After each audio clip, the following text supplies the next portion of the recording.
जिनके यहाँ कुबेर नौकर बन करके हैं, क्या उनको धन की आवश्यकता हो सकती है? पर ऐसे ऐसे व्यक्ति हैं जो भगवान को धन से रिझाने का प्रयास करते हैं। तो भगवान कभी किसी के धन देखकर नहीं आते हैं, भगवान तो मन देख करके आते हैं। और कुछ ना हो ना, यदि आपके पास पुष्प भी ना हो तो केवल और केवल अपने मन को पुष्प बनाइए और मन रूपी पुष्प को भगवान के चरणों पर अर्पित कर देना। बस गजेंद्र ने वही किया कि प्रभु मेरे पास कुछ देने के लिए नहीं है, ये केवल कमल का पुष्प है और यही मैं आपको अर्पित करता हूँ, समर्पित करता हूँ।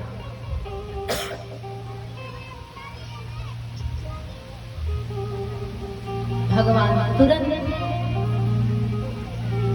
सरोवर के पास गए और सरोवर के पास जाकर के गजेंद्र और ग्राह दोनों को एक साथ जल से बाहर निकाले और देखते देखते आज ग्राह का उद्धार भगवान ने कर दिया।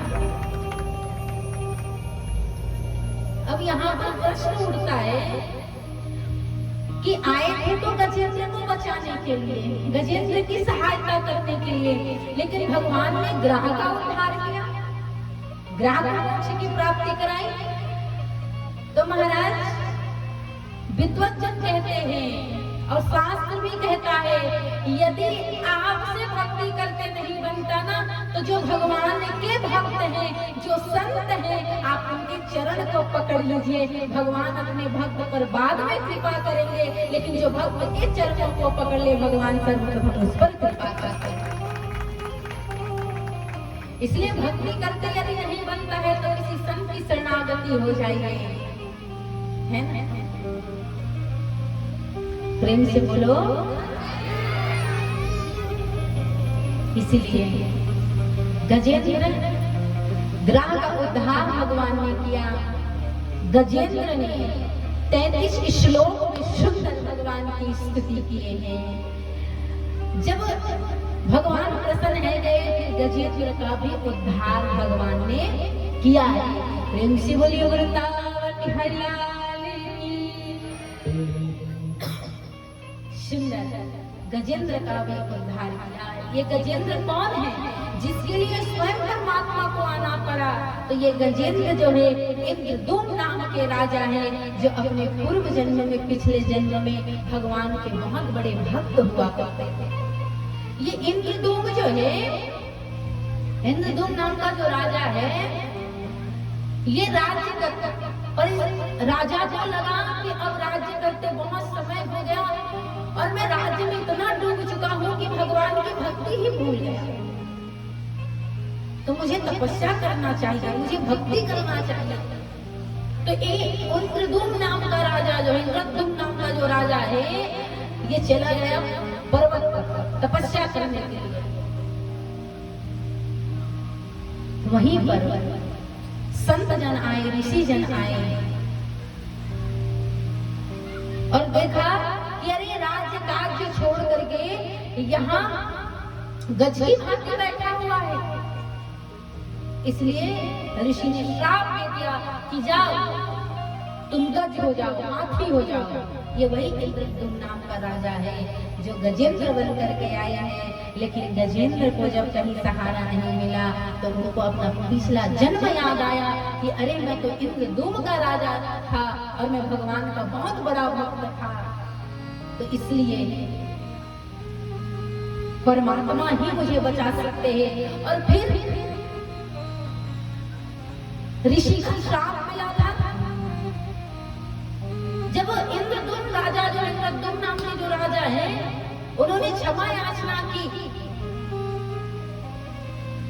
तब जाकर के संत कहते हैं, ऋषि कहते हैं कि देखो बेटा, अब मैंने तुम्हें जो श्राप दिया है उसे मैं वापस तो नहीं ले सकता, लेकिन इतना वरदान दे सकता हूँ कि जब तुम गजेंद्र रूप में रहोगे, हाथी रूप में रहोगे, और जब तुम्हें कष्ट आएगा, तुम्हारे ऊपर विपत्ति आएगी, तो साक्षात नारायण तुम्हें बचाने के लिए आएंगे। इसलिए साक्षात नारायण जो है गजेंद्र का उद्धार करने के लिए पहुंचे हैं। तो ये है गजेंद्र चरित्र।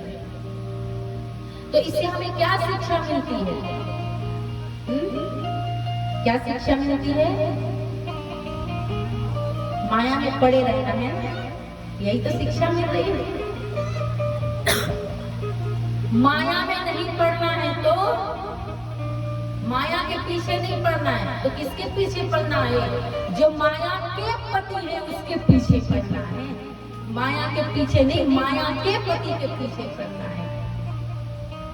तो सुंदर आप लोगों के समक्ष गजेंद्र चरित्र सुनाया गया। अब यहाँ पर परीक्षित जी महाराज प्रश्न करते हैं सुखदेव जी से कि हे सुखदेव जी, हमने सुना है कि देवताओं और असुर जो है वो मिलकर के समुद्र मंथन किए और उस समुद्र से सुंदर अमृत निकला। तो आप हमें इसकी कथा श्रवण कराइए और उसी अमृत को वितरण करने के लिए साक्षात नारायण भगवान जो है वो मोहिनी का स्वरूप धारण किए। तो आप हमें उस कथा को सुनाने का कष्ट करें, कृपा करें हम पर। हम इस कथा को सुनना चाहते हैं क्योंकि महाराज कितना स्वरूप भगवान ने मोहिनी का रूप धारण किया। अब सोचिए, जो सांवरे जो है पुरुष रूप में इतने सुंदर है, यदि कोई स्त्री बन जाए तो कितने सुंदर होंगे। कोई कल्पना भी नहीं कर सकता। ये कनुआ कारो है ना, तब तो इतनों लोगों को ऐसे ही मार देता है अपनी नजरों से, और कहीं गोरो होता तो कारो है, सब करुआ करुआ कहे ब्रज में। कारो है तो ब्रज की गोपी का पूरे विश्व की गोपी पीछे पड़ जावे। लेकिन यदि ये गोरे होते तो पता नहीं महाराज और कितने को मारते अपनी सुंदरता से। तो हमारे कनुआ ने जो मोहिनी स्वरूप धारण किया है, इसकी कथा आप सुनाइए। तो महाराज इंद्र को श्राप लगा, किसका? दुर्वासा जी महाराज। अब इंद्र को जो श्राप दिया गया उसका वर्णन भागवत जी में नहीं है। इंद्र को जो श्राप दिया उसकी कथा जो है भागवत जी में नहीं है। ये कथा आपको विष्णु पुराण में मिलेगा। तो विष्णु पुराण की कथा आती है कि जब दुर्वासा जी वैकुंठ धाम गए थे और वहां भगवान की पूजा की अर्चना की स्तुति किए, तो भगवान ने प्रसादी स्वरूप एक माला दिया।